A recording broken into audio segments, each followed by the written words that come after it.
So, hello everyone. I have a very special speaker for you today.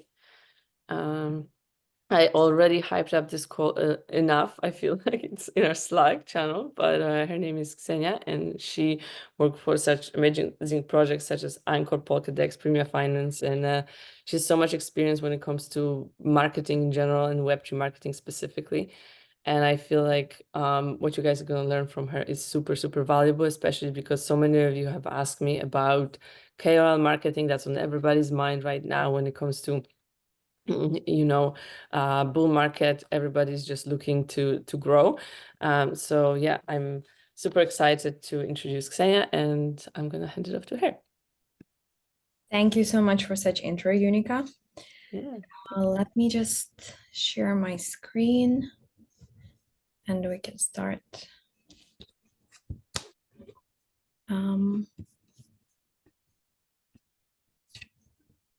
Okay, I guess. No, it shares just the whiteboard.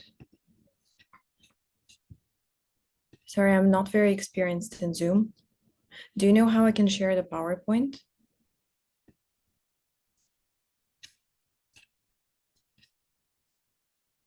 Sorry, I was muted. If you go to the share screen, there's a button at the bottom, the green button. Yeah. And then you can choose, you can hover between different screens that you have. So you have to select one that you want to share. There's a couple different options. Okay, tells me that I have to quit Zoom and reopen. Just give me a minute. Okay, sounds good. Yeah. Or try again. Yeah, perfect. No quitting. Amazing. That's great. Yeah, I had a presentation right before this and I couldn't even share my presentation. It's always so awkward. No. We work in tech and I'm always having issues with technology. So yeah, sorry about that. So as Unica mentioned, we're going to speak about KOL marketing today, and in particular KOLs for your Web3 project, whatever niche you're working in. So a little bit about me. I've been working for 10 years in marketing. I've been in Web3 as a CMO at different projects since 2020 and worked with projects like Anchor, which is a Web3 infrastructure, Polkadex, Premium Finance, which are in DeFi sector. And meanwhile, I've been always advising, consulting, mentoring at Outlier Ventures and a couple of other accelerators. And currently I'm running the agency called Narrative, where we focus on product launches, on TGs, on liquidity generation events, and rebrands. So let's start with a definition. So actually, who are the key opinion leaders? So a key opinion leader, or for simplicity, KOL, is any person who has built a community around them. So this community of followers is sticking around to listen about their expertise and to have their own view based on the experience of this particular KOL. So basically, anyone who has a community can be a KOL. So why would you actually be interested in working with KOLs? Especially, I think this question comes up more and more in the current market because the market is heating up and KOLs and any other marketing techniques which involve third parties are becoming more and more interesting. So you can work with KOLs for a myriad of different reasons. But just to simplify, I have created the small visual for you and broken down different reasons you can work with KOLs into 4 categories. First of all, it's everything is based around the brand. So right KOLs help you build trust and credibility, which is especially important in terms of Web3 products because people are connecting to people. It's very difficult to connect to a piece of technology if you don't see something personal behind it. So KOLs can be a great extension of your brand, and they can be kind of an extension of your team even. So people will associate your brand with the KOLs that are representing it. Then, of course, everything is based on community. So KOLs help you drive community engagement.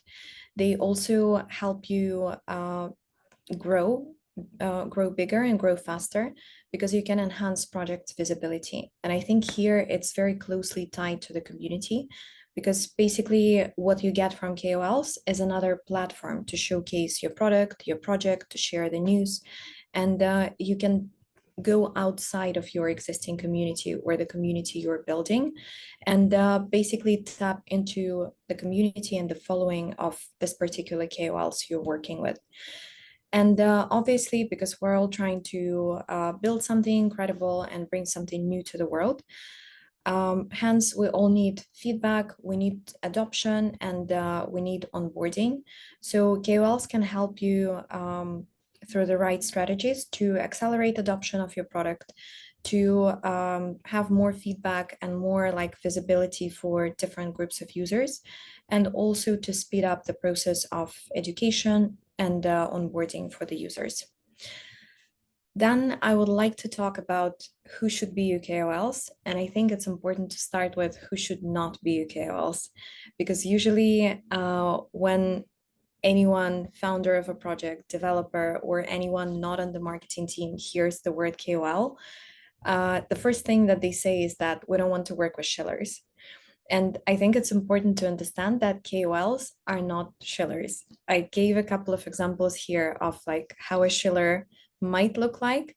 And I think it's always very obvious in terms of content. So it's somebody who is basically selling their tweets for X amount of money, and just not putting any work or any research into it, and just like simply spreading the word and boosting the numbers of their pages. So KOLs are not crypto promoters, and they're definitely not shillers, but KOLs can be a lot of different things. So who can be your KOLs actually?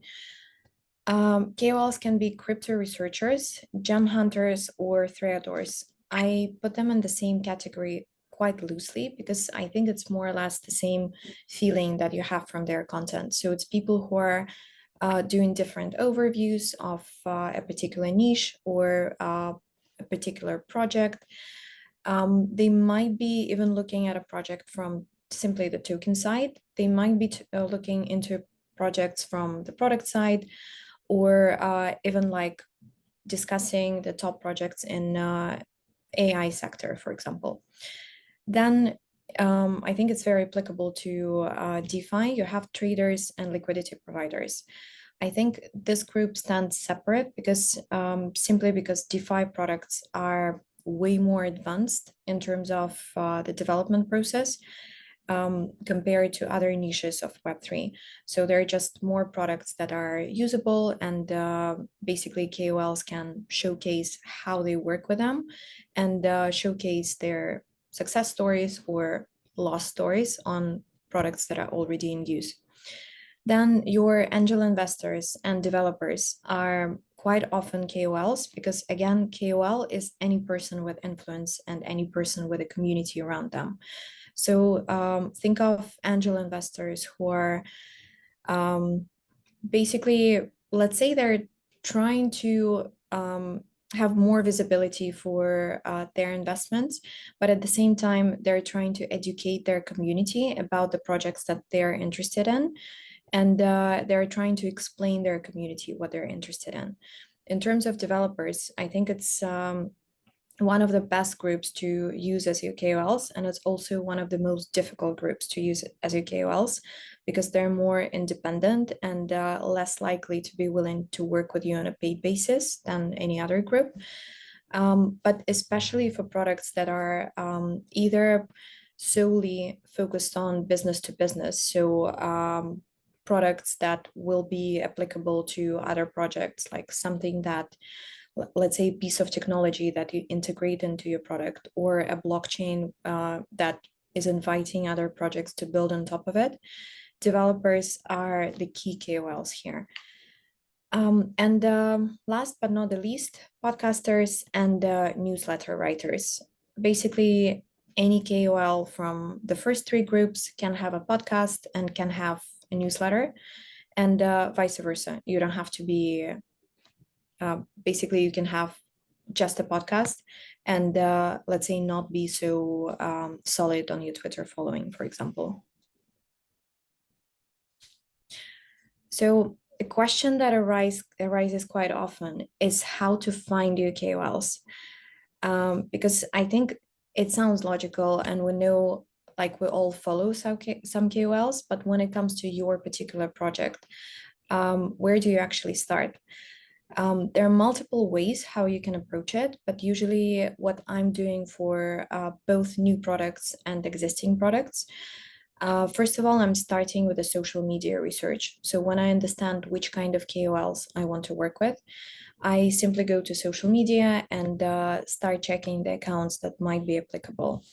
Also, if your product or your project already exists, or you used to do something, another project in Web3, most likely you've already interacted with some KOLs, or your network, such as your VCs, your angel investors, your partners, can refer you to some KOLs they worked with and they had good experience with them.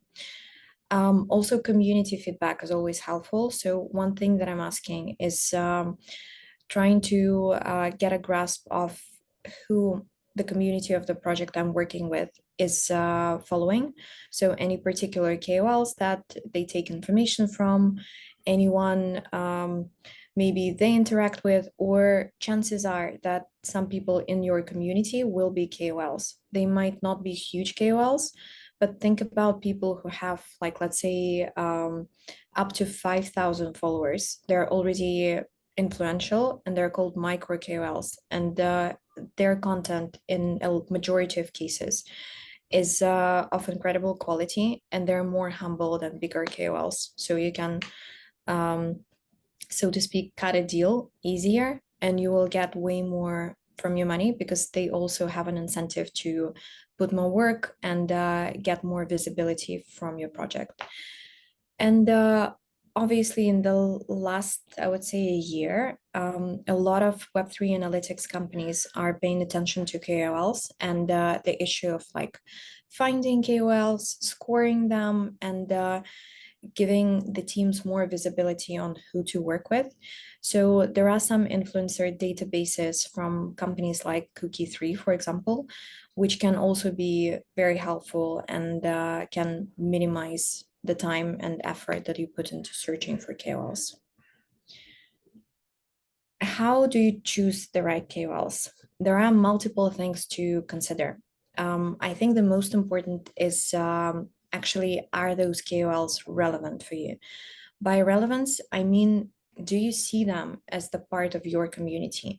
Because I'm usually looking at KOLs as, first of all, the extension of your team. So they have to speak the same language.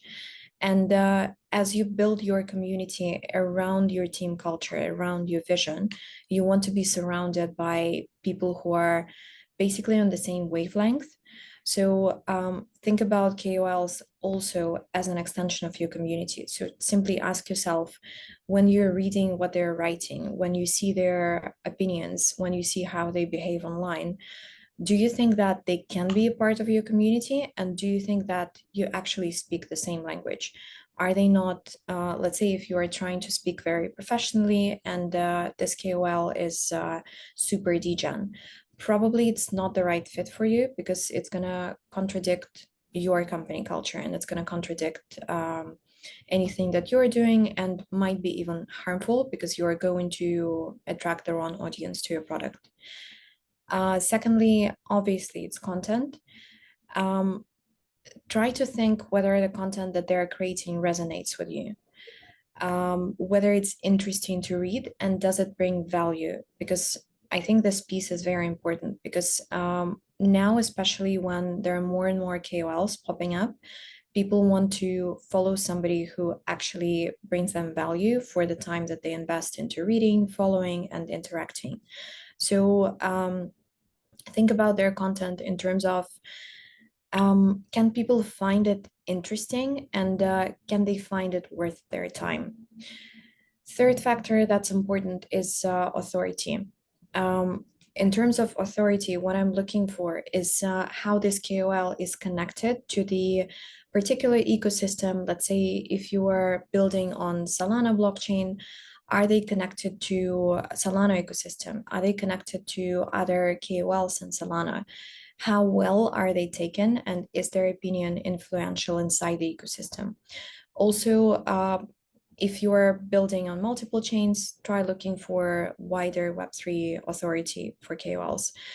I think this is an important point that might be overlooked because in some cases, it does not matter how huge is the KOL that you're working with, if they have the right connections and if they have the right authority, they can be like one of the vehicles for your growth, not simply because of the platform that they operate on, but also what kind of people can they introduce you to. Later on, I will show you one example of the KOL collaborations that we've done with Premia. And we basically started partnering with a KOL that had less than 5,000 followers, but he was very influential in terms of his network. So he connected us to a lot of different partners, a lot of projects. He sourced KOLs to come to our AMAs on his behalf and completely for free. So there were a lot of like hidden benefits that you might not account for initially when you look just for the size of the account. The fourth factor that is important is authenticity. So again, because there are so many KOLs now that basically reshare opinions of other people, I think eventually KOLs that win and that grow organically are the ones that share their own opinions. However controversial or like contradictory to the trend it might be, I think it's very important for you, again, to look for authentic content and again, see that it matches the content that you're producing from your own project as a brand. And last but not the least is engagement. I think here it's important not to look for the size of the account, but it's important to see how engaged is the community of this KOL. If you look closely, it's quite an easy trap to fall into when projects want to work with somebody who has a huge account because they're thinking that if they invest into partnering with this KOL, they will immediately have a huge boost in terms of all the metrics. In a lot of cases, that is not the result that you're getting from KOLs. I think bigger accounts are great for brand awareness, but it also depends what goal do you have, and it also depends what is the stage of your project. So let's say if you are doing a token generation event, working with bigger KOLs might make sense because you are basically looking to attract a very narrow slice of the audience. You're looking to attract token holders. You're looking to attract people who are going to participate in your public sale. And here I think bigger accounts can bring more buzz, but it also comes at a higher cost. If your main goal is not the crazy numbers and not people who will come simply for TG and drop off in the process, but something that is more like sufficient long-term and kind of a slower game with more stable results, I would say, then I think you should focus on KOLs that don't have a huge following, but who have a very engaged audience. By engagement, I mean, do their followers comment, retweet, do they quote tweet, how well they're interacting with any piece of content that this influencer is putting online. So obviously, because KOL's process is quite daunting, there are challenges and there are solutions to those challenges. So the biggest challenges are finding authentic KOLs. Again, because there are more and more KOLs, a lot of them are crypto promoters or shillers, and a lot of projects have been burned by working with this type of accounts that simply waste you money and don't bring any real engagement to you.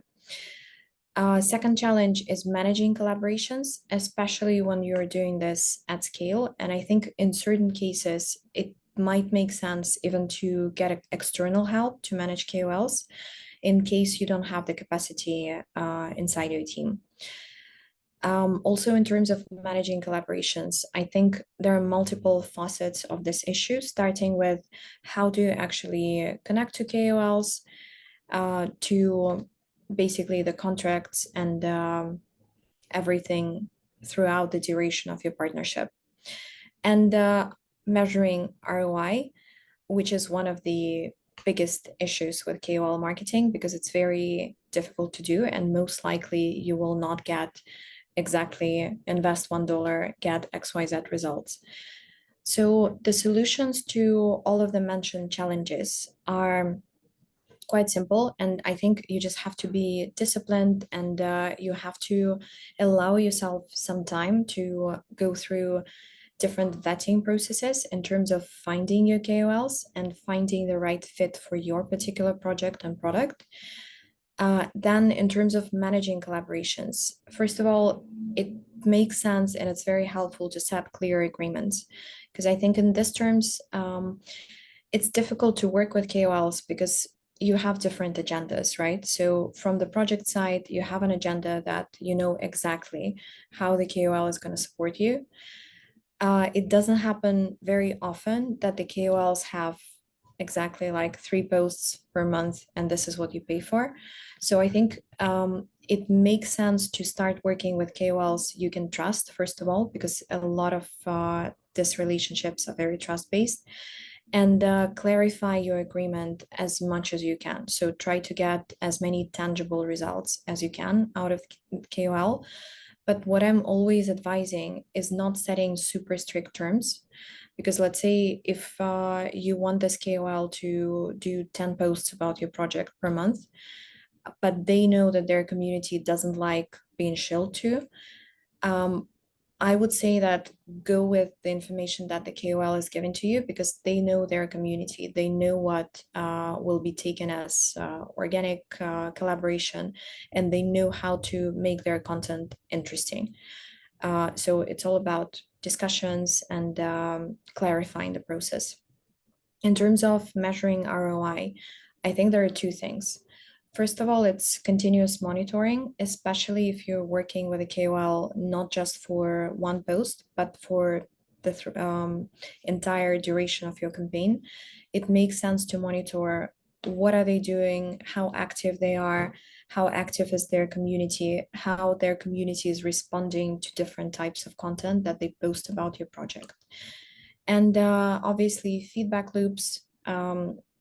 So what I mean by feedback loop is basically being in touch with a KOL and telling them straight away if you don't like something, if you don't like how they described your project, if you don't like the particular way that they're putting the content out, just let them know from the beginning, or if you have any suggestions for them to like how to better structure it.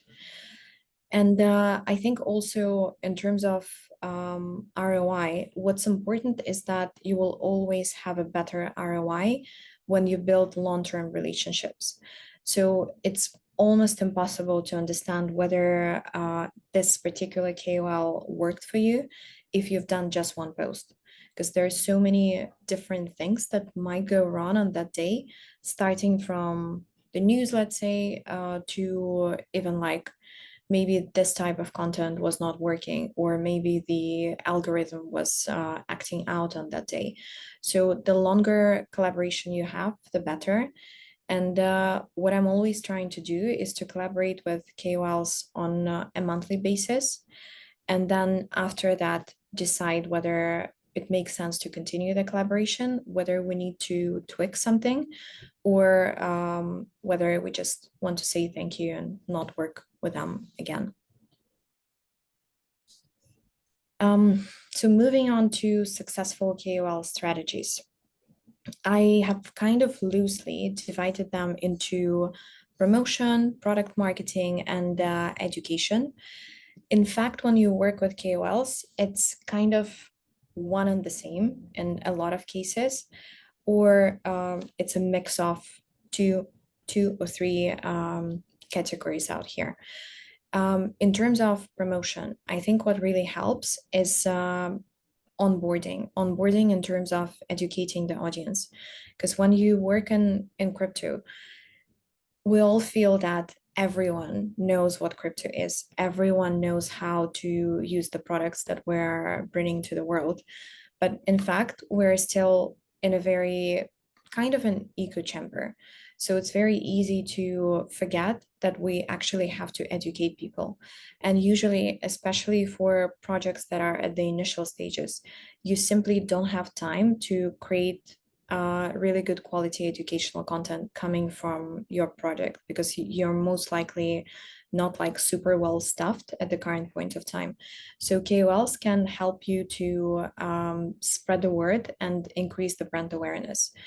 I think the easiest things to do this is through researches and through deep dives.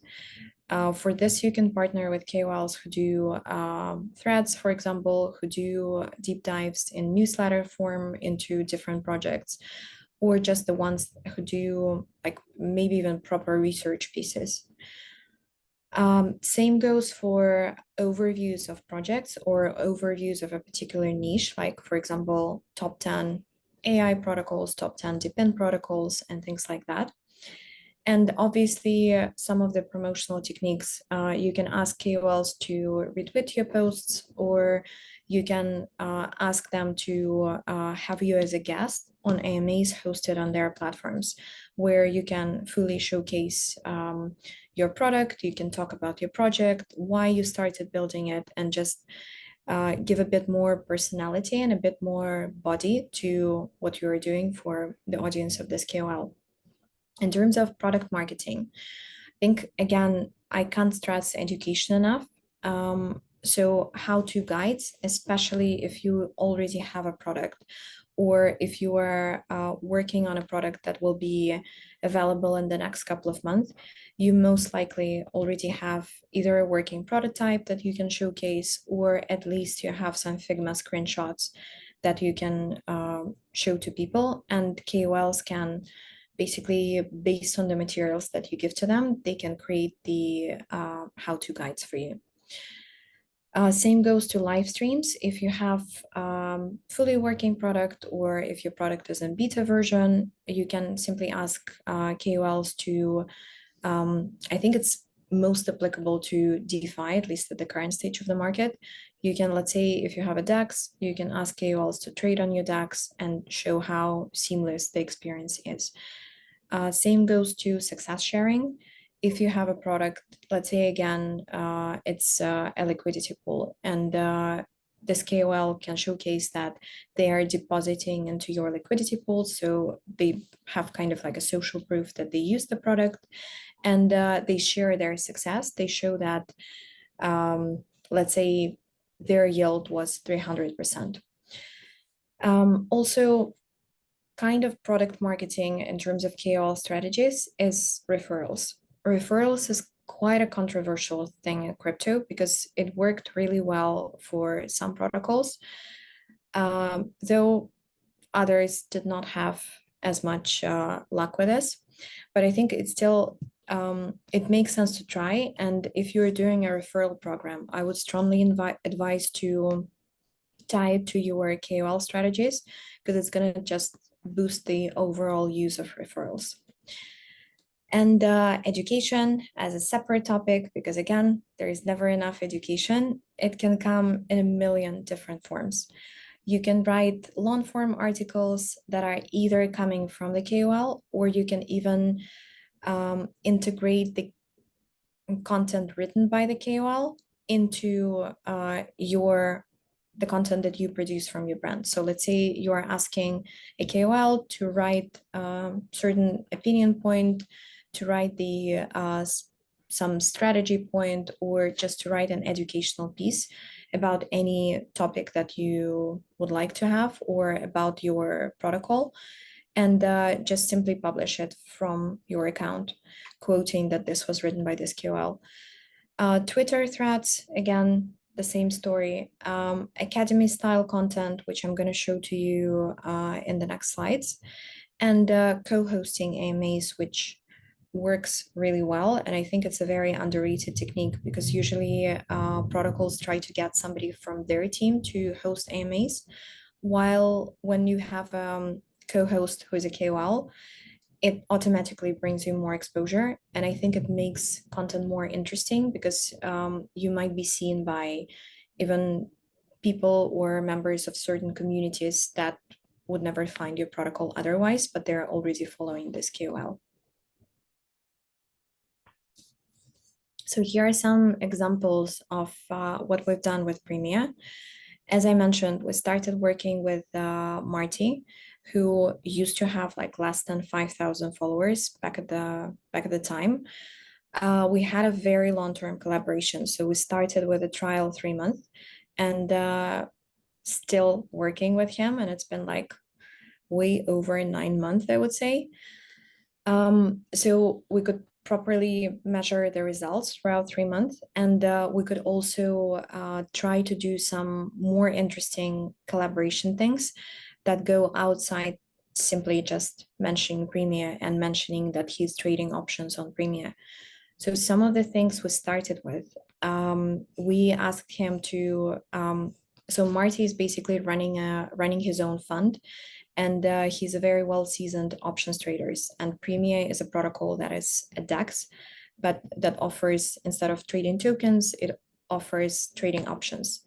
So as Marty knew a lot in terms of like strategies of how to use options to benefit and to win a lot, first of all, we asked him for kind of a very, I would say, unusual take on content, because we asked him to create a series of content that was recurring and being published every 2 weeks, where he basically explained what's happening on financial markets now. And he was translating different events that are happening into volatility. So for traders, volatility is everything. So if you know how to translate a certain event into something tangible for you, you can obviously win a lot of money. Let's say if you know how to interpret the current madness with the election in the US, you will most likely know like which direction the market is going to go and where to bet in terms of buying put or call options. So here are some examples of, we called it Monday Alpha, and had a lot of puns around it, like Alpha is free, but just on Mondays, and a lot of jokes around this. And he was creating for us custom charts based on the information that his team was developing. Also, like to some simpler ways of collaborating, we've been doing, he was using Premia almost for all of his options trading, and constantly talking about Premia in terms of sharing success or just simply sharing the strategies that he's using, which later on was developed into a bigger content series. And we've done a proper academy with Premia and integrated the strategy part, where we started with Marty's master classes. And here he was basically acting kind of as a lector and writing content on more advanced option strategies. So how to use Greeks, how to use different strategies like straddles, butterfly, and all of this for more seasoned traders. And we integrated it into the academy content that was coming from Premia as a brand, but always mentioned that this was created not by us, but by him for us. Also, in terms of AMAs, we had an options talk that was happening every 2 weeks. And for this options talk, we were co-hosting together with Marty, and we were inviting a third or even like two more guests every 2 weeks. And I think, again, because I mentioned on the previous slide, this is a very underrated way of collaborating, and results were very surprising, because let's say through Marty, who had just a 5K account, we were able to get guests like Alex Kruger with 500,000 followers completely for free, who just came to chat because it was not like a direct promotion of Premia as a protocol. It was more like discussion of his trading journey, what he does in Web3 in general, and some of the strategies that he used to basically to succeed in the space. And last factor, how to measure success. So obviously, as KOL, marketing is paid marketing, and with any paid marketing, you want to see return on your investment. Here, as I mentioned before, it's quite tricky to measure KOL efforts fully, and most likely you will not have the ROI as well defined as from paid ads. But still, you can see whether the collaboration is working or not through, first of all, higher brand awareness. So in this terms, what I mean by higher brand awareness is basically, do people know your project? Did you see any traction in these terms? Like, did you see that before nobody was mentioning you, and now people are mentioning you in regards of maybe even like in connection to this KOL and thanking him or her or them for basically recommending and highlighting your project. Secondly, you should see more engagement on your social platforms, whether it's Twitter, Farcaster, Medium, or anything else that you're using.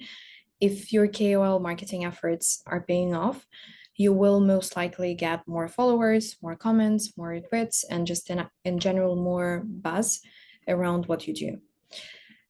Same comes to increased reach. And I think sometimes reach is even more important because this is the beginning of seeing any results. So let's say our psychology as users and followers is so that it takes us some time to do a deeper dive. So if you see increased reach, it means that your marketing efforts are paying off, and the next step is probably getting more engagement. And obviously, community growth, which is also closely tied to reach, engagement, and brand awareness, and user growth if you already have your product. I think the easiest ways to collaborate with KOLs, or like the most logical times to collaborate with KOLs, would be either when you are planning to go through TGE, because you need to create more awareness and more buzz, or when you are actually launching your product. It might be even a beta version of the product, but where you can actually get some more usability and get some more like feedback and actionable content from the KOL. So in case you're doing KOL marketing tied to your product, user growth would be one of the main indicators for you. And that's it. Thank you for your attention, and happy to take any questions. Thank you so much, Kseniia. I saw that we have some question actually that has been asked in the chat that a couple of people were wondering. I can read it out, or Patrick, if you want to come on. Are there some good heuristics you can recommend us to differentiate real KOLs from promoters shillers? So it seems that Jessica follow up. That is my question too, because I assume a lot of influencers are pivoting to being KOLs this cycle. So just seems like, yeah, sometimes it's hard to distinguish. So what are kind of your best practices on distinguishing between shillers and good KOLs? Yeah, honestly, I think it takes quite a lot of time and quite a lot of manual work, because I think when you start working with any KOLs, again, it comes down to authenticity and the quality of content. It's very easy to just look at the share numbers, which will probably move you towards shillers and promoters instead of real KOLs. So I think it should be quite logical for you. Why would people want to follow this KOL? And I think even like try to move on your intuition, and like whether, do you think that this content is genuine? Do you think does it resonate with you, first of all?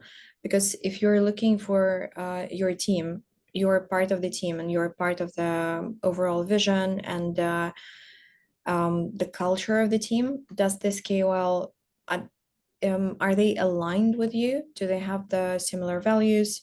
And do you like their content? So I think this is the cornerstone. Then also, I think what helps, if you think that the content is good, just try to simply dig deeper in terms of who are they following, who follows them. Do you see other influencers quoting them? Because I think the trend of this cycle is that KOLs are gathering into circles. So they're very often co-investing together, or they just support each other and they try to grow accounts on kind of like co-marketing. So in a lot of cases, I think for some reason, it's especially with people who are writing threads and Substacks, they like to tag, they do something like a tweet at the end of each thread, like accounts that I recommend. So I think that's a good sign when you see KOLs that you liked being recommended. And the last thing that I think makes sense doing is going into comments and just reading the comments for the past like maybe 20 to 30 tweets to see whether are they genuine or not, because boosting the comments is another great thing. But if you see something like LFG or GM on repeat and nothing else in comments, most likely this is boosted. If you see like real accounts, real opinions, makes sense to assume that this is real engagement. So I'll let Thomasin go in a second. I just want to add a couple more tips for myself, just sort of in that vein, a couple things that I noticed. So you want to look at different types of posts that they're actually posting. There's a lot of shillers out there that is very easy to distinguish because they do things like they repost giveaways or airdrops just purely. And that is the only type of content that's on the page. That if you see that, just stay away. Good thing is to look at how long the account has been around. I think also looking at very simple things like if you even look at the comments and they seem a little bit more robust, but you can go into these profiles and they all look kind of cookie cutter and the same. So let's say anywhere between 100 to 400 followers, name with that ends on a string of numbers, things like this. Also clear kind of giveaways of bots. So if you can pinpoint these patterns like really, really easy, you can see how this account is just purely using bots to farm a large account and then repost a bunch of giveaways, and they likely are getting very low value projects to pay them for these reposts. But pretty much all the engagement that they're getting on these posts is, again, their boosting activities, which is their bots. So they're like, I don't care that you're not getting any results on this because you're getting a result here on my page, which is, these views and these kinds of comments, but it's all just literally just, a rocket emojis GM and a bunch of different bots just like adding that in. So those are the kind of things that I look to, and it's actually quite easy usually to spot that, and that's your first red flag, I would say. Any account that looks like that, I wouldn't engage with. Yeah, 100%. And I think it's also, if engagement looks too good to be true, it's probably botted. Cool, thank you. Yeah. So I think Thomasin. Yeah, so my question was around what's it called? You mentioned that around a beta, so either a TG or a beta would be a good opportunity to use KOLs. So, for a beta, we, like in our case, we might, we're doing a private beta now, public beta will be soon. So we don't yet have, any token announcements. So like how do you go about compensating, these KOLs? Like, is it better to just use cash, or should we, make a promise of token payments if and when the token gets launched? That's a really good question. And I think it really depends on your team preferences and on KOLs as well. Because let's say in terms of KOLs, there will be some that are accepting just cash. There will be others who are so interested in your project that they want to act kind of as angel investors. They might even write a check to you in return for tokens, or might want to be paid with tokens. I think it's very much like, as in any partnership, it has to be beneficial for both sides. So it really depends on what value you can offer to KOLs in terms of the token. Because for you as a team, I would imagine that paying in token is much better than paying in cash, because any startup in the beginning is quite short on cash, and whatever you can subsidize in your token, you should totally go for it. But it really depends on, like KOLs, especially at this time of the cycle, they are more picky than VCs, I would say, because they want to see the return on their investment. Because most likely, if you're paying in tokens, it's going to be vested. So just think about like how you can showcase your project and your product in a way that they will see a clear traction and a clear increase of value over time. Mhm. Then depends on your preferences, because I had some teams who didn't want to pay in tokens because they didn't want to have any on-chain track of the fact that they're working with KOLs in general, and they wanted just to pay in cash. There were others who were like very solid on not spending any cash, but just like giving any amount of tokens. I want to add one thing, because I want I want you to remember the example that Ksenia gave with Marty, which was quite genius what the guys have done there. And I don't know if you guys picked up on this pattern, but this posting about volatility, creating threads about it, was not just beneficial to Premia, it was also beneficial to the influencer to post about this. So they literally were like, you are our KOL, but at the same time, we are professional marketers that know how to drive engagement, not only to ourselves, but also how to give you a very, very interesting content strategy for you to grow yourself. If you can do that, that's, that's a partnership right there, right? That you're not only increasing, taking the traffic away from that KOL and bringing it to your company, but you're also giving the KOL a strategy where they can grow their own account, and the content type is actually really beneficial to both parties. So I think that that is a very good way to think about it. And I think that maybe something that was a little bit hidden in that example, but I think it's just such a good way to grow together as, partners. Yeah, true. Because I would say, especially for smaller KOLs, because they're very eager to like exactly grow their account. And you, as a brand, you can give them a platform. You can also like use their opinions and experience for a greater good, not just for your project and your community, but for the wider ecosystem. So a lot of smaller KOLs will be interested in like different value adds. It's not always about money. It's just, I think, as in any partnership, you need to talk, right? And you need to like discuss what is important, and based on that, like make a decision, because there's a million of ways how you can collaborate. Yeah. And so just to quickly follow up, so would you say, now, okay, we're decentralized AI, startup. So for us, right, and for others on the call, like there's more value going after, AI YouTubers, for example, or, AI developers, that have Discord servers, or they have their own newsletter emails. So like in that case, the compensation is sort of, it's sort of different. Like, have you seen how Web3 companies approach non-Web3 KOLs? Is that a common thing, or like is our situation unique? No, I think it's quite common, and it's becoming more and more common, especially with niches like DeepIn and AI, because you are kind of like merging the two worlds, right? So you can work with both user groups. And what I noticed, especially with AI, there is not so much content that is focused on Web3 yet. So most of the KOLs in AI are most likely going to be Web2 KOLs that are educating their audience about Web3. I think in terms of Web2 KOLs, the processes might be more, there's more clarity and more structure in them. Because with Web3 KOLs, it's like sky is the limit. You just like there's no set payment, or there's no set way of like how to determine the price of the KOL.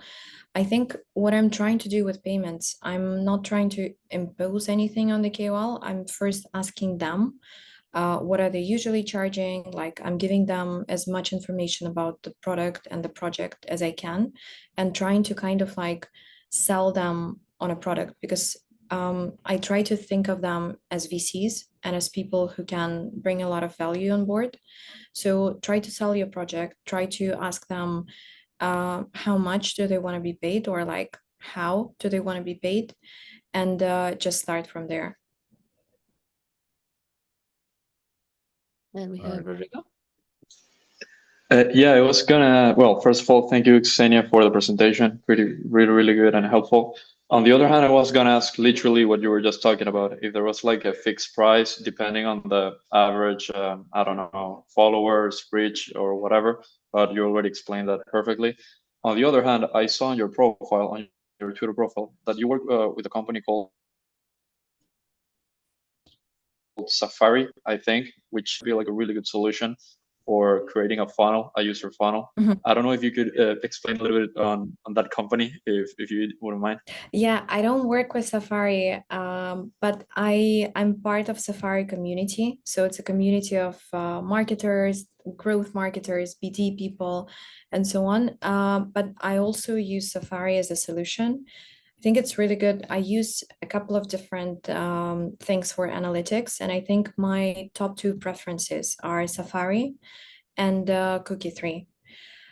Safari, in terms of KOLs, they don't have that much functionality yet, but I know that they're working on adding this.